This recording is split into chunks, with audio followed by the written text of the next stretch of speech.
Welcome back to physics forum. आज का video vector पे बेस्ड है। वेक्टर के पिछले वीडियो में हम लोगों ने डॉट प्रोडक्ट पे बेस्ड प्रॉब्लम को डिस्कस किया था। आज के वीडियो में हम लोग क्रॉस प्रोडक्ट और वेक्टर प्रोडक्ट को डिस्कस करेंगे। तो आज के वीडियो में हम लोग क्या क्या देखने वाले, तो सबसे पहले हम लोग देखेंगे डेफिनेशन ऑफ क्रॉस प्रोडक्ट और वेक्टर प्रोडक्ट। फिर हम लोग देखेंगे डायरेक्शन ऑफ क्रॉस प्रोडक्ट। इसमें दो रूल है, screw rule and right hand thumb rule. दोनों ही रूल को हम लोग डिस्कस करेंगे।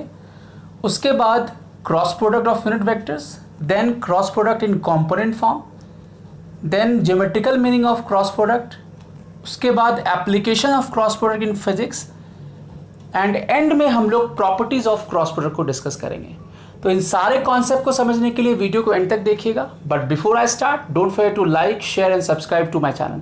सो with this let's get started.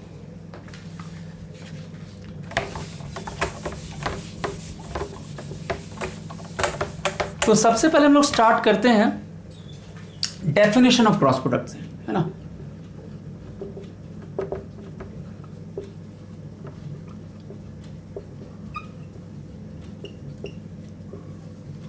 तो क्रॉस प्रोडक्ट को जो लोग डिफाइन करते हैं वो कैसे डिफाइन करते हैं, तो क्रॉस प्रोडक्ट को हम लोग डिफाइन करते हैं A cross B is equal to modulus of A modulus of B sine theta, और साथ में एक यूनिट वेक्टर आता है यहाँ पे एन कैप। ठीक है, तो इस तरीके से क्रॉस प्रोडक्ट को डिफाइन किया गया है, right.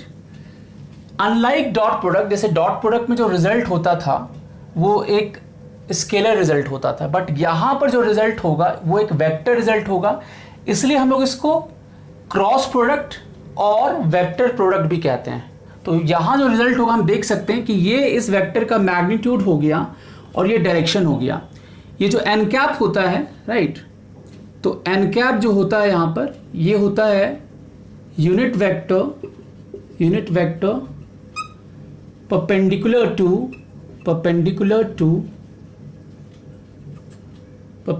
To vector A and vector B, है ना। And its direction is obtained by screw rule और right hand thumb rule।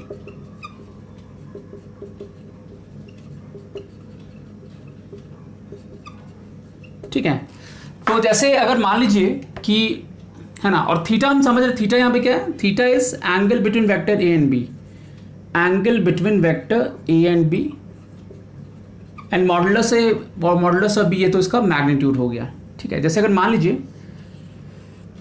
कि एक सर्टेन प्लेन में ये दो वेक्टर ए और बी है, राइट, तो ए क्रॉस बी जो होता है इस प्लेन के परपेंडिकुलर होता है, राइट। बट अगेन परपेंडिकुलर में दोनों डायरेक्शन हो सकता है। जैसे अगर मान लीजिए कि यही यहाँ पर अगर मान लीजिए इसको मैंने वेक्टर ए कहा, ये वेक्टर बी कहा, राइट, और ये इस प्लेन में कंटेन्ड है, तो ए क्रॉस बी जो होता है, अगर हम ए क्रॉस, अगर इसको वेक्टर ए कह रहे हैं, इसको बी कह रहे हैं, तो ए क्रॉस बी जो होगा इस डायरेक्शन में होगा। तो परपेंडिकुलर में दो डायरेक्शन इस प्लेन के, एक तो इधर वाला डायरेक्शन है, एक नीचे वाला डायरेक्शन है। बट अगर हम ए क्रॉस बी कह रहे हैं तो उसका एक यूनिक डायरेक्शन होगा जो कि स्क्रू रूल और राइट हैंड थंब रूल से हम लोग ऑब्टेन करते हैं, वो मैं भी डिस्कस करने वाला हूँ। ठीक है, तो यहाँ पर ए क्रॉस बी की अगर हम बात करेंगे तो ये इस तरफ हो जाएगा, अगर हम बी क्रॉस ए की बात करेंगे तो वो नीचे की तरफ होगा। ठीक है, तो यहाँ जो यूनिट वेक्टर होगा, अब यहाँ जो यूनिट वेक्टर की हम बात कर रहे हैं एक्चुअली इसी के पैरेलल होता है, नहीं, ये जो एन कैप होता है इसके पैरेलल होता है। तो ये दोनों ही वेक्टर पे क्या होगा, परपेंडिकुलर होगा, या हम ऐसा कह सकते हैं कि इस दोनों वेक्टर का जो प्लेन बनेगा उस पर परपेंडिकुलर होगा। ठीक है, ये एंगल थीटा हो गया। तो ये ए क्रॉस बी जो है इंडिविजुअली ए पे भी परपेंडिकुलर होगा एंड बी पे भी परपेंडिकुलर होगा, और एन कैप इसका जो डायरेक्शन होगा वो राइट हैंड थंब रूल या स्क्रू रूल से हम लोग ऑब्टेन करेंगे, राइट। तो अब हम लोग देखते हैं कि ये रूल क्या है, screw rule and right hand, और जो राइट हैंड थंब रूल है ये क्या है। ठीक है, तो हम डिस्कस करते हैं डायरेक्शन के बारे में। ठीक है,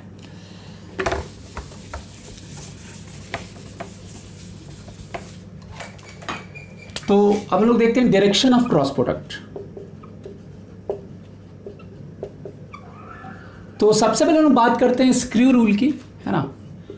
स्क्रू रूल से ऐसे ज़्यादा कन्वीनियंट होता है राइट हैंड थंब रूल। अभी मैं दोनों को एक्सप्लेन करूंगा, आपको खुद रियलाइज़ होगा कि जो राइट हैंड थंब रूल है वो ज़्यादा कन्वीनियंट होता है यूज़ करना। तो स्क्रू रूल क्या है कि जैसे मैंने इस प्लेन में ये दो वेक्टर लिया, let's say A and B, तो एक प्लेन में ये वेक्टर दो ए एंड बी इस प्लेन में है ना। तो अब ए क्रॉस बी हम लोग कैसे कैलकुलेट करेंगे, तो हम लोग क्या करते हैं, यहां पर एक स्क्रू लगाते हैं, राइट। तो ऐसा स्क्रू है, ऐसा स्क्रू है, और इस स्क्रू को हमें क्या करना है, अगर हमें ए क्रॉस बी कैलकुलेट करना है तो ए से बी की तरफ मूव कराना है स्क्रू को, ठीक है।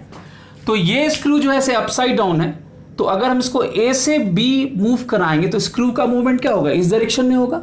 तो जिधर स्क्रू का मूवमेंट होगा, है ना, और वो भी क्लोजिंग सेंस में होना चाहिए, मतलब स्क्रू जो है बंद कर रहा है, मतलब इसको क्लोज कर रहा है सिस्टम को, है ना। तो जैसे हम स्क्रू को अनस्क्रू भी कर सकते हैं, बाहर जैसे निकालते हैं, तो अनस्क्रू नहीं करना, हमें स्क्रू करना है एक सेंस में, ताकि ये इस तरफ मूव करे, राइट, तो अंदर की तरफ मूव करे स्क्रू। तो ऐसे हम इसको मूव करा रहे हैं एक ए टू बी, तो जिधर ये स्क्रू का ये जो टिप होगा इसका जिधर मूवमेंट होगा उधर ए क्रॉस बी डायरेक्टेड होगा, राइट। सिमिलरली अगर हम बी क्रॉस ए करेंगे तो यहाँ पे उल्टा स्क्रू लगाना पड़ेगा, है ना, और बी क्रॉस ए में ऐसे घुमाएंगे तो क्या होगा, इसका जो टिप होगा नीचे की तरफ मूव करेगा। तो अगर इसी में मान लीजिए अगर बी क्रॉस ए करना है, मान लीजिए बी है, ये ए है, तो बी क्रॉस ए में बी से ए की तरफ हमें मूव कराना होगा, तो यहाँ पर जो होगा ऐसा हो जाएगा स्क्रू, नहीं ऐसा हो जाएगा, और इसको हम इधर मूव करा रहे हैं, नीचे की तरफ मूव करा रहे हैं, तो बी क्रॉस ए का डायरेक्शन इधर हो जाएगा। तो क्लियरली ए क्रॉस बी और बी क्रॉस ए दोनों ही इस प्लेन के परपेंडिकुलर है, बट ए क्रॉस बी का जो है एक यूनिक डायरेक्शन है और बी क्रॉस ए का भी यूनिक डायरेक्शन है, जो कि स्क्रू रूल से हम ऑब्टेन कर सकते हैं। बट इससे ज्यादा कन्वीनियंट होता है राइट हैंड थंब रूल। तो राइट हैंड थंब रूल में क्या है ना, तो जैसे अगर मान लीजिए कि ये दो वेक्टर है मेरा, है ना, तो राइट हैंड थंब रूल में क्या है, जैसे मान लीजिए ये वेक्टर ए है, ये वेक्टर बी है, तो हमें क्या करना है, ए की तरफ इस पाम को रखना है और ए से बी की तरफ कर्ल करना है। जैसे ए क्रॉस बी है तो ए से बी की तरफ कर्ल होगा, अगर बी क्रॉस ए होगा तो क्या होगा, बी से ए की तरफ कर्ल होगा। तो जैसे हमारा यहाँ केस है ए क्रॉस बी का, तो ए से बी की तरफ जब कर्ल करेंगे तो जो थंब का डायरेक्शन होगा वो ए क्रॉस बी का डायरेक्शन होगा। अगर बी से ए जाना है तो ऐसे रखना पड़ेगा पाम को, और बी से ए की तरफ कर्ल करते हैं तो थंब का जो डायरेक्शन होगा वो बी क्रॉस ए का डायरेक्शन होगा, ठीक है। तो इस चीज को हम लोग ऐसे कह सकते हैं कि अगर हम कर्ल करें इसको पाम को ए से बी की तरफ, जो थंब का डायरेक्शन होगा वो ए क्रॉस बी का डायरेक्शन होगा, राइट। तो यहां पर obviously right hand thumb rule जब आप यूज करोगे तो ज्यादा कन्वीनियंट लगेगा आपको, है ना। तो ये ए और बी है और हम ए से बी कर्ल कर रहे हैं अपने पाम को ऐसे कर रहे हैं, तो क्या होगा, ये जो ए क्रॉस बी होगा इस डायरेक्शन में आ जाएगा, नहीं, तो ए क्रॉस बी का जो डायरेक्शन होगा इधर होगा, राइट। तो ए से बी हमें इसको कर्ल करना है पाम को ऐसे, ठीक है। तो जो थंब का डायरेक्शन होगा वो मेरा ए क्रॉस बी का डायरेक्शन होगा, और बी क्रॉस ए करेंगे तो ऑब्वियसली बी से ए के तरफ ऐसे मूव करना पड़ेगा, तो ये डायरेक्शन क्या होगा, ये मेरा थंब का डायरेक्शन हो जाएगा, नहीं। तो अगर इधर हम यहाँ पे बी है, यहाँ पर ए है, तो बी से ए करेंगे तो ये नीचे की तरफ आ जाएगा, नहीं, बी क्रॉस ए, तो ये बी क्रॉस ए हो गया, करेक्ट। तो ये डायरेक्शन हो गया। अब हम लोग कुछ स्पेशल केसेस में बात करें यहाँ पे क्रॉस प्रोडक्ट का। जैसे क्रॉस प्रोडक्ट हमने देखा कि, तो अब हम लोग डिफाइन कर सकते हैं ए क्रॉस बी जो हो गया मेरा A B sine theta, simply ऐसे लिख सकते हैं, और एन कैप, नहीं, क्योंकि इसमें डायरेक्शनल प्रॉपर्टी होगा तो एन कैप लगाना पड़ेगा, और एन कैप का एक यूनिक डायरेक्शन होगा जो कि राइट हैंड थंब रूल और स्क्रू रूल से ऑब्टेन्ड होगा, राइट। अगर हम दोनों तरफ मॉडुलस ले लें ए क्रॉस बी, नहीं, तो यहाँ पर ए बी साइन थीटा ऐसे लिख सकते हैं और एन कैप ऐसे लगा सकते हैं। तो ये यूनिट वेक्टर है, राइट, यूनिट वेक्टर है, तो ये इसका जो वैल्यू होगा 1 हो जाएगा, तो ए बी साइन थीटा ही हो जाएगा इसका वैल्यू, क्योंकि ए बी ऑलरेडी पॉजिटिव है, और साइन थीटा की अगर हम बात करें तो 0 से थीटा, मतलब 0 से पाई के बीच में साइन थीटा मेरा क्या होता है, पॉजिटिव होता है, क्योंकि एंगल हमें पता है कि ये जो थीटा होगा किसके बीच में लाई करेगा, 0 से लेके पाई के बीच में लाई करेगा। तो 0 से पाई मतलब क्या हो गया, first quadrant and second quadrant, तो दोनों में ही साइन क्या होता है, पॉजिटिव होता है, तो ये हमेशा पॉजिटिव होगा। तो हम इस फॉर्म को ए क्रॉस बी को ऐसे भी लिख सकते हैं, A cross B modulus of A cross B, है ना, एंड एन कैप, ऐसे भी लिख सकते हैं, राइट। अभी जैसे इसमें स्पेशल केसेस है, जैसे हमने देखा ए क्रॉस बी का जो मॉडुलस है ये ए बी साइन थीटा हो गया, राइट। तो अगर केस 1, अगर थीटा का वैल्यू 0 डिग्री हो और 180 डिग्री हो, दोनों ही केस में modulus of A cross B अगर लिखेंगे तो कितना हो जाएगा, ये 0 हो जाएगा, राइट, 0 हो जाएगा। वेक्टर फॉर्म में लिखेंगे तो हमें इसमें नल वेक्टर लगाना पड़ेगा, नहीं, ए क्रॉस बी है तो हम अगर वेक्टर फॉर्म में लिखेंगे तो नल वेक्टर लगाना पड़ेगा, ठीक है, क्योंकि 0 है तो इसका डायरेक्शन हम बता नहीं सकते, इनडिटरमिनेट होगा। और केस टू अगर हम देखें, अगर थीटा का वैल्यू 90 डिग्री ले लें, नहीं, तो ए क्रॉस बी जो होगा, A cross B A B sine theta sine 90 degree हो जाएगा, तो ए बी हो गया, राइट। तो ये इसका मैक्सिमम वैल्यू हो गया, ठीक है, तो ये इसका मैक्सिमम वैल्यू हो गया। तो ऑब्वियसली ए क्रॉस बी का जो वैल्यू होगा वो किसके बीच लाई करेगा, 0 से लेके ए बी के बीच में लाई करेगा, नहीं, अगर हम मॉडुलस देखें तो ए क्रॉस बी का जो वैल्यू होगा, है ना, इस दोनों एक्सट्रीम के बीच में लाई करेगा, और इसमें बहुत सारे वैल्यू हैं, है ना, उसको हम रख सकते हैं for different value of theta, ठीक है। तो ये हो गया।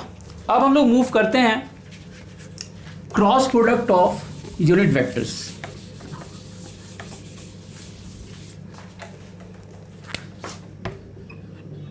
Cross product of unit vectors,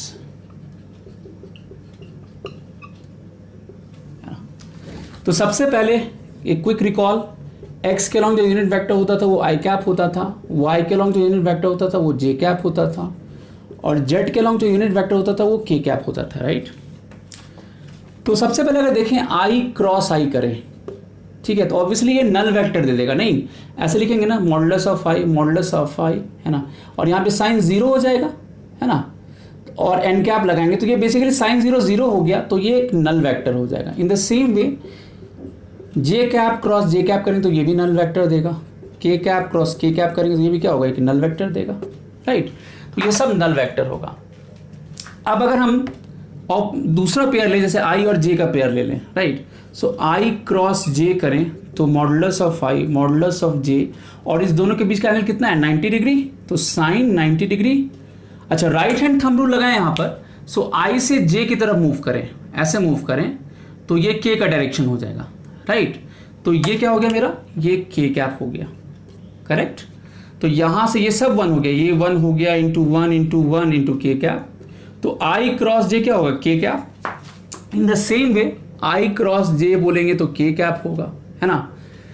similarly J cross के करेंगे तो आई कैप हो जाएगा, के क्रॉस आई करेंगे तो जे कैप हो जाएगा। इसको याद रखने का जो तरीका है वो है साइक्लिक ट्रायड, है ना। साइक्लिक ट्रायड क्या है कि जैसे आप क्या करोगे, यहाँ पर आई कैप जे कैप और के कैप, इन सबको एक सेंस में रखना है आपको, ठीक है। तो जैसे आई क्रॉस जे तो क्या मिला, के, सेम सेंस में मूव करना है। जे क्रॉस के क्या मिलेगा, आई कैप, के क्रॉस आई तो क्या होगा, जे कैप। तो इमीडिएट जो होगा इसके आगे उसके साथ क्रॉस प्रोडक्ट लगाना है, ठीक है। अगर मान लीजिए मैंने आई क्रॉस के कर दिया तो आई क्रॉस के लिए हमें उल्टा मूव करना पड़ेगा, तो आई क्रॉस के क्या लिख देंगे, माइनस जे कैप लिख देंगे। इन द सेम अगर मान लीजिए जे क्रॉस आई किया हमने तो हमें उल्टा मूव करना पड़ेगा, तो माइनस के कैप लिख देंगे, ठीक है। तो अगर ये साइक्लिक ट्रायड ध्यान है तो हम आराम से बता सकते हैं डायरेक्शन के साथ जो होगा वो वैल्यू क्या होगा, ठीक है। तो ये हो गया cross product of unit vectors.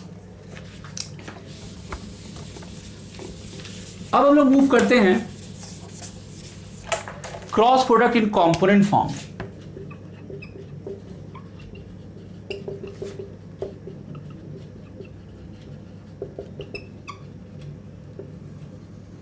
नहीं, तो जैसे सबसे पहले हम लोग क्या करेंगे कि ए को हम कंपोनेंट फॉर्म में लिखते हैं, A X I cap, A Y J cap, A Z K cap, B is equal to B X I cap, B Y J cap, B Z K cap. तो हमने ऐसा कुछ ऑपरेशन डॉट प्रोडक्ट में भी किया था, but dot product में क्या होता था कि जैसे आई के सामने का जो आई जो कंपोनेंट होता था वही प्रोडक्ट में देता था, बाकी आई का जे के साथ आई का के साथ जो डॉट प्रोडक्ट होता था वो 0 होता था। यहाँ पे ठीक उल्टा होगा, यहाँ पे जब हम क्रॉस प्रोडक्ट करेंगे तो आई का आई के साथ नल वेक्टर देगा, लेकिन आई का जे के साथ एग्जिस्ट करेगा, आई का के साथ एग्जिस्ट करेगा। सिमिलरली जे का जे के साथ नल वेक्टर होगा, जे का आई के साथ फिर एग्जिस्ट करेगा, क्रॉस प्रोडक्ट जे का के साथ एग्जिस्ट करेगा। तो सेम लॉजिक को यूज करते हुए हम यहाँ पे लिख सकते हैं, जैसे ए क्रॉस बी लिखना है, राइट। तो ए क्रॉस बी मेरा हो गया A X I cap A Y J cap A Z K cap cross B X I cap B Y J cap plus B Z K cap. अब तरीका क्या होगा, हम आई का आई के साथ नहीं लेंगे क्योंकि वो नल वेक्टर दे देगा। हम क्या करते हैं, आई का जे के साथ लेते हैं और इसका फिर के साथ लेते हैं, ठीक है।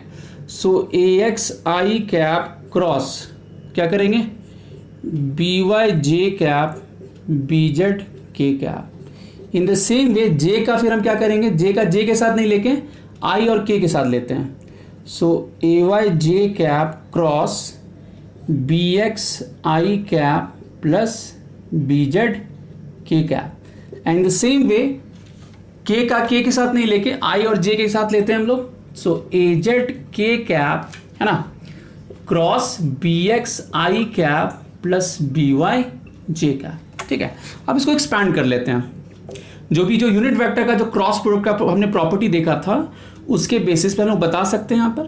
तो जैसे ए एक्स बी वाई, तो आई क्रॉस जे हो गया यहाँ पे, नहीं तो आई क्रॉस जे, फिर A X B Z I cross K, I cross के, फिर ए वाई जे कैप है ना, जे का आई के साथ ले लें तो A Y B X J cross I, A Y B Z, A Y B Z J cross K है ना, और फिर यहां पर A Z B X K cross I है ना, and plus A Z B Y K cross जे।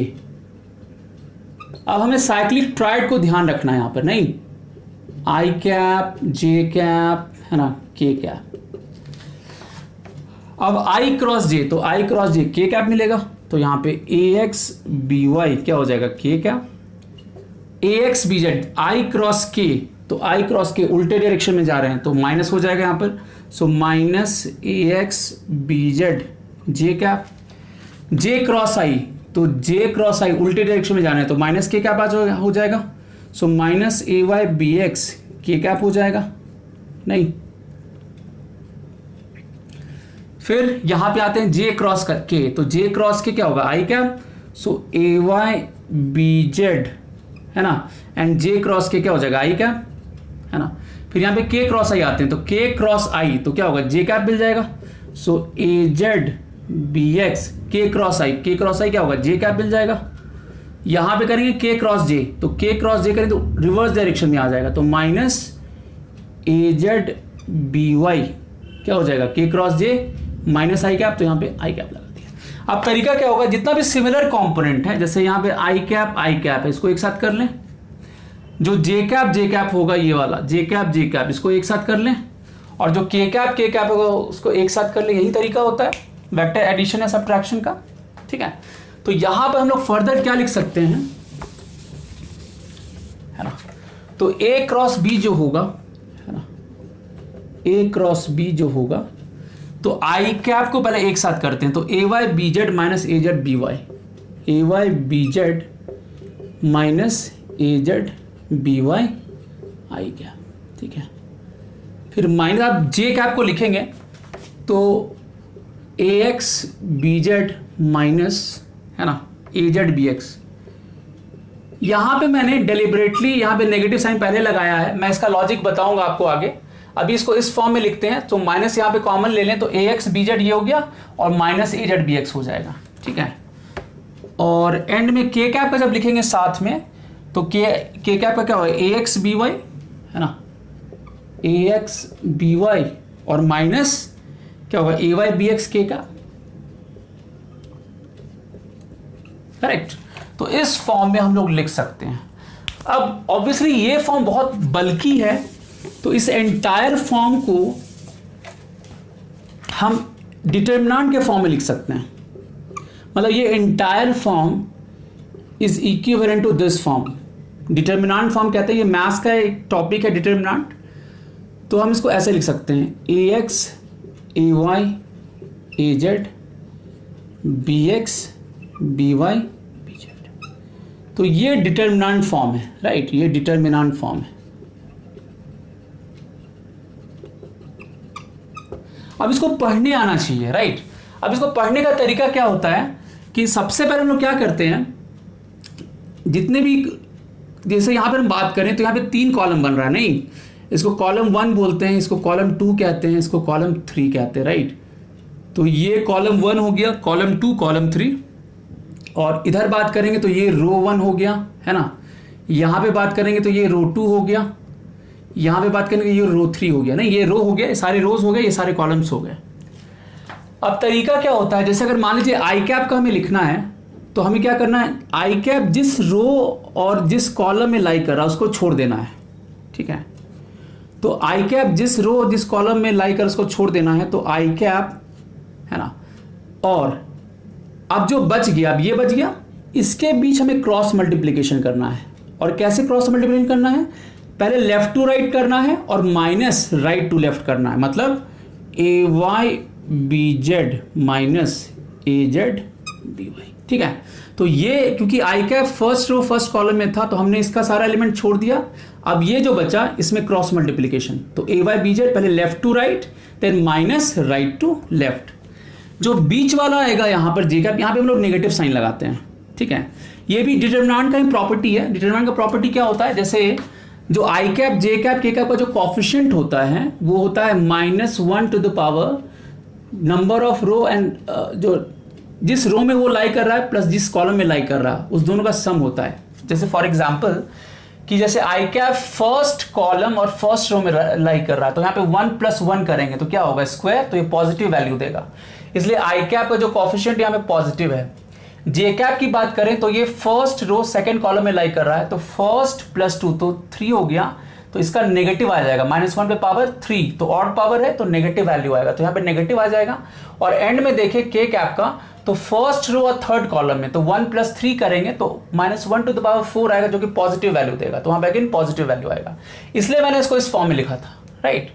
तो यहाँ पर माइनस जे कैप, अब क्या करना है, इस कॉलम इस रो को छोड़ देना, तो बचा ax bz, so ax bz minus क्या होगा az bx, so left to right minus right to left. अब एंड में आते हैं के कैप, है ना।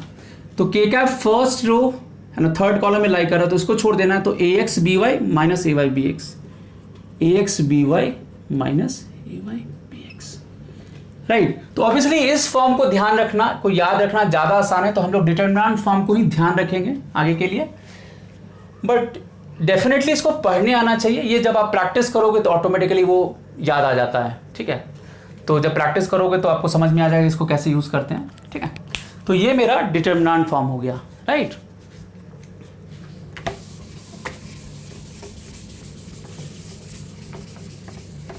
तो जैसे हमने देखा कि जो फाइनल मेरे पास प्रोडक्ट आया था a क्रॉस b का, जैसे हमने देखा a क्रॉस b का जो भी वैल्यू आया था, अगर हम आपसे पूछे कि उसका मॉडुलस क्या होगा, तो मॉडुलस जैसे किसी वेक्टर का निकालते हैं, जैसे उसका तीनों कंपोनेंट आया था, x कंपोनेंट आया था a क्रॉस b का, y कंपोनेंट आया था, z कंपोनेंट आया था, तो जो भी रूट अंडर क्या हो जाएगा, उसका रिजल्टेंट का x² हो जाएगा प्लस रिजल्टेंट का y² प्लस रिजल्टेंट का जो z² होगा, सबका कंपोनेंट का स्क्वायर का रूट अंडर हो जाएगा उसका जो मॉडुलस का वैल्यू होगा, राइट। तो जैसे किसी वेक्टर का मैग्नीट्यूड निकालते हैं वैसे क्रॉस प्रोडक्ट का जो वैल्यू आएगा, क्योंकि क्रॉस प्रोडक्ट जो करेंगे वो भी एक वेक्टर होगा, नहीं, तो जैसे किसी वेक्टर का मैग्नीट्यूड निकालते हैं वैसे क्रॉस प्रोडक्ट का मैग्नीट्यूड निकाल लेंगे हम लोग, ठीक है। चलिए अब हम लोग आगे मूव करते हैं, geometrical meaning of cross product. तो हम लोग ज्योमेट्री में कैसे इसको यूज कर सकते हैं, जैसे हम इसको समझते हैं, जैसे एरिया ऑफ पैरेललोग्राम की हम बात करें, नहीं,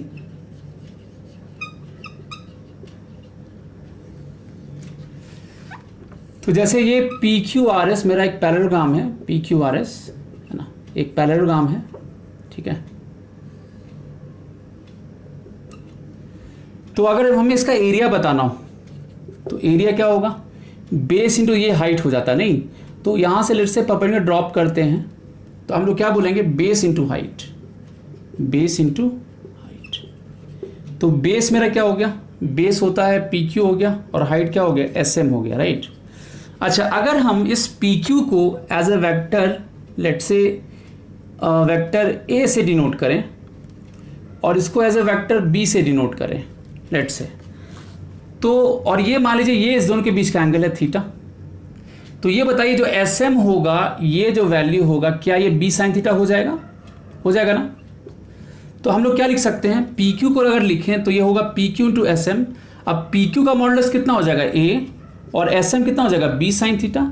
तो क्या इसको ऐसे लिख सकते हैं, modulus of vector A cross B, क्या, ठीक है।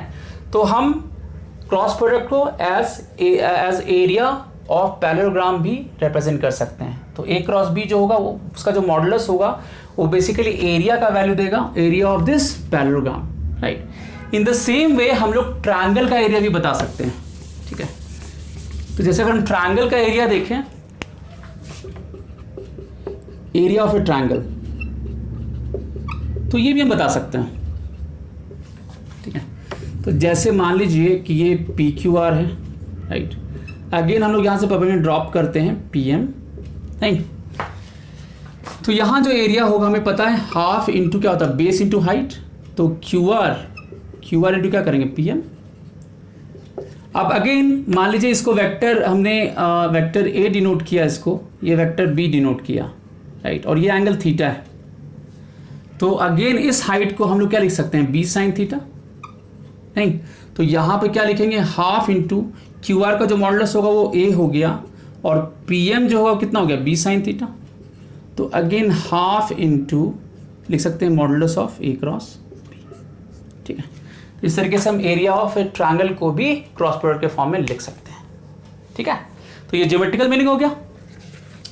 अब हम लोग देखते हैं application of cross product in physics. तो हम लोग ये जो भी पढ़ रहे हैं इसका एप्लीकेशन आगे के टॉपिक में, ठीक है। तो हम लोग देखते हैं कहाँ कहाँ एप्लीकेशन हो सकता है, कुछ एग्जाम्पल देखेंगे। ऐसे एंटायर फिजिक्स में इसका एप्लीकेशन है, application of cross product in physics.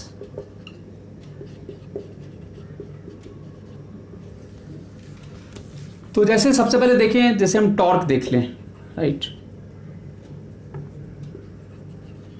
इसको टॉ से डिनोट करते हैं। टॉर्क जो होता है इसको डिफाइन किया गया आर क्रॉस एफ। पहले टॉर्क को थोड़ा सा मैं एक्सप्लेन कर दूं, हालांकि ये डिटेल में पढ़ाया जाएगा इन रोटेशनल डायनेमिक्स में। रोटेशनल जो मोशन है वहाँ पे इसको डिटेल में डिस्कस किया जाएगा, बट हमें टॉर्क का भी डेफिनेशन पता होना चाहिए कि क्या होता है। तो टॉर्क ऐसा समझ लीजिए कि जो रोल फोर्स का लीनियर मोशन में होता है वही रोल टॉर्क का रोटेशनल मोशन में होता है। जैसे आप डोर को जो खोलते हैं या बंद करते हैं, राइट, तो वहाँ पे आप टॉर्क लगाते हैं, राइट। तो जिस पॉइंट पे आप फोर्स लगा रहे हैं, डोर के जिस पॉइंट पे आप फोर्स लगा रहे हैं वो हो गया point of application of force, ठीक है। तो यहाँ पर जो आर है, तो टॉर्क का भी ये समझ लिए फोर्स का ही मतलब, जैसे फोर्स का जो रोल होता है लीनियर मोशन में वही रोल टॉर्क का होता है रोटेशनल मोशन में, राइट। तो यहाँ पर आर क्या है, आर है position vector of point of application of force. जिस पॉइंट पे फोर्स लग रहा है उसका पोजीशन वेक्टर है, और एफ तो फोर्स हो गया। तो आर क्या है, पोजीशन वेक्टर ऑफ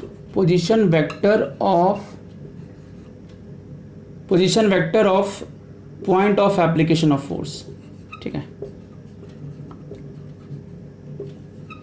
अब जैसे एक एग्जांपल लेते हैं, जैसे मान लीजिए कि एक स्पेशल केस लेते हैं, जैसे एक्स वाई प्लेन है मान लीजिए, और लेट से यहाँ ओरिजिन है, यहाँ से हम, और इस पॉइंट P पे एक फोर्स लग रहा है F लेट से, ठीक है। फॉर सेक ऑफ सिंप्लिसिटी हमने एक्स वाई प्लेन में ही दोनों को लिया है पोजीशन वेक्टर मेरा, और जो फोर्स का जो प्लेन है दोनों का प्लेन एक्स वाई प्लेन में ही है, राइट। तो यहाँ पर जो आर क्रॉस है F होगा उसका डायरेक्शन किधर हो जाएगा। तो तरीका क्या होगा, इसको मेंटली आगे बढ़ाना है इधर, नहीं तो R का डायरेक्शन इधर है और F इधर है, तो R क्रॉस F जब करेंगे तो R क्रॉस F जो होगा इनटू द प्लेन हो जाएगा, नहीं तो वो क्या हो जाएगा, मेरा टॉर्क का डायरेक्शन हो गया, ठीक है। और जो डेफिनेशन है टॉर्क का, अगर मैग्नीट्यूड निकालेंगे तो वो क्या हो जाएगा, आर एफ साइन थीटा, जहाँ पे थीटा क्या हो गया, थीटा हो गया angle between angle between R and F हो गया। ठीक है, तो ये एक बेसिक आइडिया होना चाहिए कि टॉर्क में हम लोग क्रॉस प्रोडक्ट को यूज करते हैं। ऐसे टॉर्क को डिटेल में बताया जाएगा इन रोटेशनल मोशन। ठीक है, तो ये एक एप्लीकेशन है। उसके बाद जैसे और भी, जैसे हमें पता है कि कोई पार्टिकल अगर सर्कुलर पाथ में मूव कर रहा है, राइट, तो अगर हम देखें तो किसी भी पॉइंट पे जो वेलोसिटी होता है, वेलोसिटी जो होता है अलोंग टैंजेंट होता है डायरेक्टेड, राइट।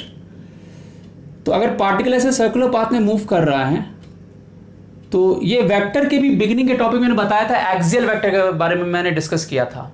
ठीक है, तो आप मेरे शुरू के जो वीडियोस हैं उसको देख सकते हैं जिसमें मैंने एक्सियल वेक्टर को डिस्कस किया था। तो अगर कोई पार्टिकल इस सर्कुलर पाथ में मूव कर रहा है तो मेरा जो एंगुलर वेलोसिटी होता है वो एक्सियल वेक्टर होता है और वो एक्सिस के अलॉन्ग डायरेक्टेड होता है। और इसका डायरेक्शन जो होता है वो हम लोग ऑब्टेन करते हैं राइट हैंड थंब रूल से। जैसे सर्कुलर मोशन यहाँ पे ऐसा हो रहा है, राइट, तो हम ऐसे कर्ल करेंगे अपने हाथ को, राइट हैंड को ऐसे कर्ल करेंगे तो जो थंब का डायरेक्शन होगा, है ना, जो थंब का डायरेक्शन होगा वो ओमेगा का डायरेक्शन होगा। ठीक है, तो जैसे हम लोग बोलते हैं कि v is to omega cross R, नहीं, तो ओमेगा क्रॉस आर को हम यहाँ पे देख जैसे जस्टिफाई कर सकते हैं। यहाँ पे आर क्या है, आर हो गया इस पार्टिकल का पोजीशन वेक्टर। जैसे ओरिजिन हमने यहाँ सेंटर पे ले लिया है तो ये वेक्टर आर इधर हो गया, नहीं, यहाँ से इसका पोजीशन वेक्टर हो गया, नहीं। अब जरा सोचिए क्या हो रहा है, पोजीशन वेक्टर इधर है, नहीं, ओमेगा इस तरफ है, ओमेगा इधर है। ठीक है, और इस पॉइंट पे एक्चुअली इनटू द प्लेन ऐसे जा रहा है, टेंजेंशियल वेलोसिटी है। तो हम इस पॉइंट की बात करें तो वेलोसिटी इधर डायरेक्टेड है, तो ओमेगा क्रॉस आर जो होगा ये डायरेक्शन v के डायरेक्शन से मैच कर गया ना। ठीक है, ओमेगा क्रॉस आर जब करेंगे तो ये v के डायरेक्शन से मैच कर जाएगा, नहीं। तो इस तरीके से हम लोग जो ये जो लीनियर वेलोसिटी है उसको कोरिलेट कर सकते हैं एंगुलर वेलोसिटी से with the help of cross product, है ना। तो यहाँ पर ओमेगा मेरा एंगुलर वेलोसिटी हो गया और आर पोजीशन वेक्टर हो गया। ठीक है, एंगुलर वेलोसिटी हो गया और R position vector of particle हो गया, और v तो वेलोसिटी समझ ही रहे हैं आप लोग, पोजीशन वेक्टर ऑफ पार्टिकल। ठीक है, तो ये सब एप्लीकेशन, इसके अलावा भी बहुत जगह एप्लीकेशन है। ठीक है, तो एक क्रॉस प्रोडक्ट का आइडिया होना चाहिए कि हम लोग कैसे किस तरीके से यूज कर सकते हैं फिजिक्स में। ठीक है, तो ये हो गया application of cross product in physics. ठीक है, अब हम लोग मूव करते हैं प्रॉपर्टीज ऑफ क्रॉस प्रोडक्ट। अब कुछ प्रॉपर्टीज है क्रॉस प्रोडक्ट का, है ना, प्रॉपर्टीज ऑफ क्रॉस प्रोडक्ट। तो जो फर्स्ट प्रॉपर्टी है वो है anti commutative in nature, commutative in nature. तो ये हमने बिगनिंग में भी देखा था कि अगर a क्रॉस b है, जैसे a डॉट b होता था तो वो b डॉट a लिखते थे, अगर आपको याद होगा डॉट प्रोडक्ट के कॉन्सेप्ट में देखा था। बट यहां पर a क्रॉस b को हम लोग माइनस b क्रॉस a लिखेंगे, क्योंकि यहां पर डायरेक्शन प्रॉपर्टी है ना। हमने देखा था a क्रॉस b का जो डायरेक्शन होता है और b क्रॉस a का जो डायरेक्शन होता है दोनों एंटी पैरेलल होता है, इसलिए इसको, इस नेचर को क्या बोलते हैं, anti commutative in nature. Correct. दूसरा होता है distributive in nature, distributive in nature. तो डिस्ट्रीब्यूटिव इन नेचर क्या हो गया कि a cross b plus c को हम डिस्ट्रीब्यूट कर सकते हैं b और c के क्रॉस, तो a cross b plus a cross c, इस तरीके से हम लोग इसको लिख सकते हैं। ठीक है, अब हम लोग देखते हैं थर्ड इसका property, that is associative in nature, है ना, एसोसिएटिव, है ना, इन नेचर। अब एसोसिएटिव का मतलब क्या हुआ, जैसे अगर मान लीजिए a प्लस बी है, इसका हम क्रॉस प्रोडक्ट लें c प्लस डी के साथ, तो हम इसको सिंपली एक्सपैंड कर सकते हैं, नहीं। So this would be equal to a cross B, नहीं, a cross C, a cross C, a का c के साथ, a का d के साथ कर लीजिए, a cross d, then b cross c and b cross d, नहीं, so b cross c plus b cross d। So simply associate कर सकते हैं एक दूसरे के साथ। ठीक है, तो ये थर्ड प्रॉपर्टी हो गया। ठीक है, अब जो फोर्थ प्रॉपर्टी है वो है कि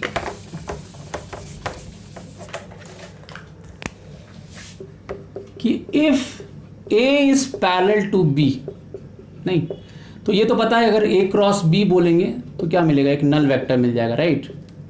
बट एक और क्या चीज पैरेलली होल्ड करेगा कि ए जो होगा वो किसी कोफिशिएंट के साथ एसोसिएटेड होगा। जैसे मान लीजिए ए को हम लिख सकते हैं सी इंटू बी, तो अगर पैरेलल है तो सी मेरा क्या हो जाएगा, सी पॉजिटिव हो जाएगा, है ना। और अगर एंटी पैरेलल है तो सी क्या होगा, नेगेटिव हो जाएगा, ठीक है। ये सारी प्रॉपर्टी हमें ऑलरेडी पता है, बट यहाँ पर हम इसके कॉम्पोनेंट को, जैसे अगर हम ए को कॉम्पोनेंट के फॉर्म में लिखें तो A X I cap, A Y J cap plus A Z K cap है ना।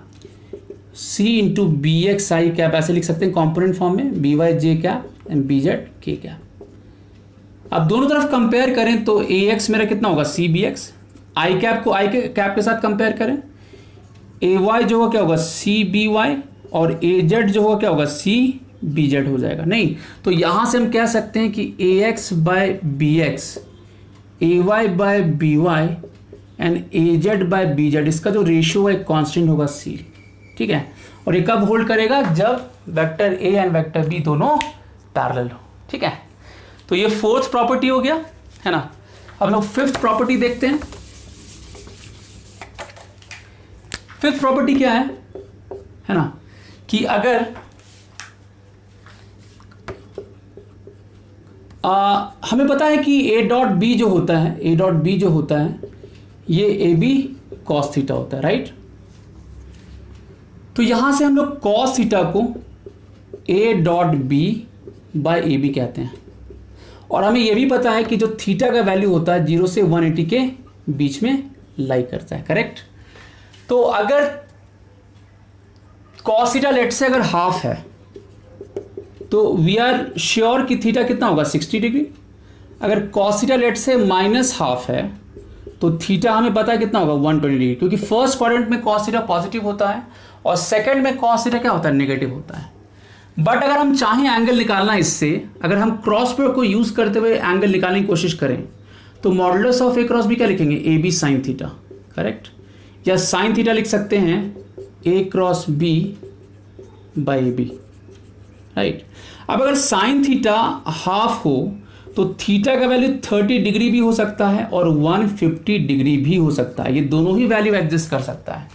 इसलिए हम क्रॉस प्रोडक्ट को यूज करके साइन थीटा का जो थीटा का वैल्यू है एग्जैक्ट वैल्यू नहीं बता सकते हैं, but cross product dot product को यूज करके डेफिनेटली थीटा का एक यूनिक वैल्यू बता सकते हैं, क्योंकि यहाँ पे कोसाइन है और कोसाइन का नेचर दोनों क्वाड्रेंट में डिफरेंट होता है, जबकि साइन का नेचर दोनों क्वाड्रेंट में, फर्स्ट और सेकंड क्वाड्रेंट में दोनों में क्या होता है, सेम होता है, पॉजिटिव होता है। इसलिए क्रॉस प्रोडक्ट को यूज करते हुए हम श्योरिटी के साथ नहीं कह सकते हैं कि एंगल क्या होगा अगर साइन थीटा का value certain value positive value आ जाता है हमारे पास तो, ठीक है। तो ये ध्यान रखना है। तो ये फिफ्थ प्रॉपर्टी हो गया। अब लास्ट प्रॉपर्टी,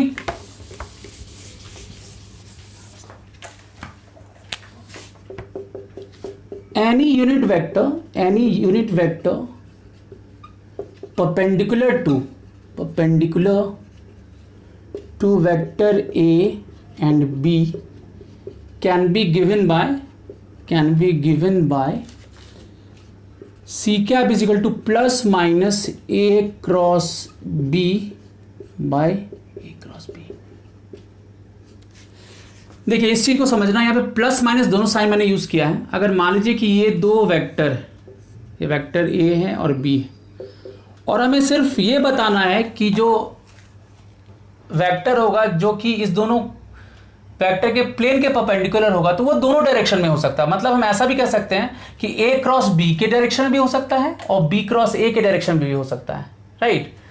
तो ए क्रॉस बी का डायरेक्शन यूनिक है, बी क्रॉस ए का भी डायरेक्शन यूनिक है, लेकिन अगर हमसे सिर्फ इतना कहा जाए कि इस प्लेन के परपेंडिकुलर जो वेक्टर होगा वो किसके अलोंग डायरेक्टेड होगा, तो वो परपेंडिकुलर डायरेक्शन इधर भी हो सकता है, अपवर्ड डायरेक्शन में हो सकता है और डाउनवर्ड डायरेक्शन में भी हो सकता है। इसलिए यहां पे हमने प्लस माइनस दोनों लगाया। ये वेक्टर हो गया A cross B and divided by its modulus. So by the definition of unit vector, a vector divided by its modulus. और ए क्रॉस बी हमें पता है इसके परपेंडिकुलर होता है। यहाँ पे नेगेटिव साइन लगाएंगे तो ये क्या बन जाएगा, बी क्रॉस ए हो जाएगा। अगर प्लस साइन है तो ए क्रॉस बी हुआ, अगर नेगेटिव साइन क्या होगा, बी क्रॉस ए होगा। और दोनों ही केस में इसका जो मॉडुलस होगा वो ए क्रॉस बी ही होगा। ए क्रॉस बी का मॉडुलस बोले या बी क्रॉस ए का मॉडुलस बोले, दोनों सेम ही होगा, राइट। तो अगर सिर्फ ये कहा गया कि any unit vector which is perpendicular to vector A and B both, तो वो दोनों ही डायरेक्शन में ले सकते हैं, इसके ऊपर वाला भी ले सकते हैं, इसके नीचे वाला भी ले सकते हैं, लेकिन A cross B and B cross A उसका डायरेक्शन हमेशा यूनिक होगा। ठीक है, ठीक है। So that's all for this video. आज के वीडियो में हमने बहुत सारे कॉन्सेप्ट को डिस्कस किया, तो इस वीडियो को आप दोबारा देखिएगा और प्रॉपर्ली इसको रिवाइज कीजिएगा। तो ये काफ़ी कॉन्सेप्चुअल है। अगर डेफिनेटली आप कंपेयर कीजिएगा cross product co dot product से, तो इसमें बहुत सारी कॉन्सेप्चुअल चीज़ें जो हम लोगों ने आज डिस्कस किया है। ठीक है, तो आज के वीडियो के लिए इतना ही। वेक्टर के नेक्स्ट वीडियो में हम लोग क्रॉस प्रोडक्ट पे बेस्ड प्रॉब्लम को डिस्कस करेंगे। तो मिलते हैं अगले वीडियो में। Till then take care, good bye.